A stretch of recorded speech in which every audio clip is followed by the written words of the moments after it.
Tayari.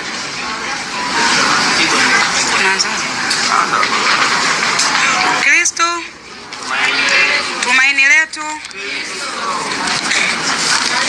Ndugu wanahabari, malalamiko dhidi ya Padre Charles Kitima inalenga kwa uzito mwenendo wa Padre Charles Kitima, katibu mkuu wa Baraza la Maaskofu Tanzania TIC. Kwa muda mrefu kauli, matamko, mienendo yake inatafsiriwa kwa waumini wengi kuwa mwelekezo wa kisiasa, ikiwemo mahusiano yanayoonekana kuwa kuharibu chama cha Chadema.